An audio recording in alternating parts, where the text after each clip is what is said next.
মানে আগামীকালকে আমাদের বডিতে হচ্ছে নতুন প্রোডাক্ট, বেবি প্রোডাক্ট আসতেছে।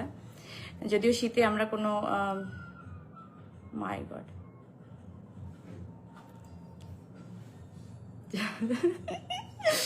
জাতীয় সুন্দরী ভালোই লাগে সুন্দরী শুনতে। আচ্ছা যাই হোক, আচ্ছা আমি এরকম খুবই অফিসিয়াল লুক, আমার লুক অ্যাভয়েড করেন।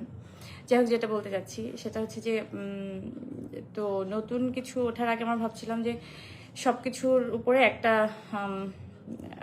ডিসকাউন্ট তো ভাবে আমরা দিতে পারি না, আমরা খুবই একটা সীমিত মার্জিনের মধ্যে আসলে আমাদের যেতে হয়। খুব একটা মানে থাকে না আমাদের হাতে কিছু, তো ওখান থেকে 20%, 15% এভাবে দেওয়া সম্ভব না, যেহেতু একদমই নতুন একটা ব্র্যান্ড এবং একটা ক্যাটাগরির জিনিসপত্র এখানে আমরা দেই মা এবং বাচ্চাদের জন্য। তো হ্যাঁ, বাবাদের জন্য আসবে আসবে আসবে, দাঁড়ান, বাবাদের জন্য আসবে, ঈদে আসবে, আমরা প্ল্যান করছি, দেখা যাক। আদনান, আজাদ, বাবা এত বড় লোকজন, আবার যদি এরকম করে লাইভে ওয়াচিং দেখা তো ভালোই লাগে। তুমি সাপ ধরে রেখে এখানে কি করছো?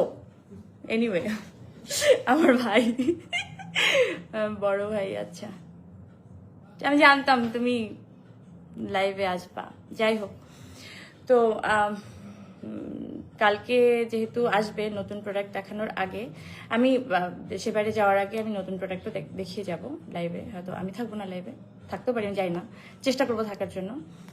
আর আজকে আমি চিন্তা করছিলাম যত রকমের আইটেম আছে আমাদের, মানে বেবি প্রোডাক্ট থেকে শুরু করে মায়েদের যত রকম ডিজাইন আছে, যতগুলো কালার আছে, যতগুলো অপশন আছে, সবকিছুর মধ্যে আমি একটা অফার দিতে চাচ্ছি। এখন তো সবাই টেনশনে পড়ে গেছে আমার অফিসের, যে কিভাবে কি ওয়েতে আসলে অফারটা দেওয়া যায়। তো অফারটা হচ্ছে এই, রুহুল তুই একটু বলবি আমাকে? আচ্ছা আমরা ওদিকে যেই বলি, চলো চলো চলো, সরি একটু লাইনে থাকেন আপনারা।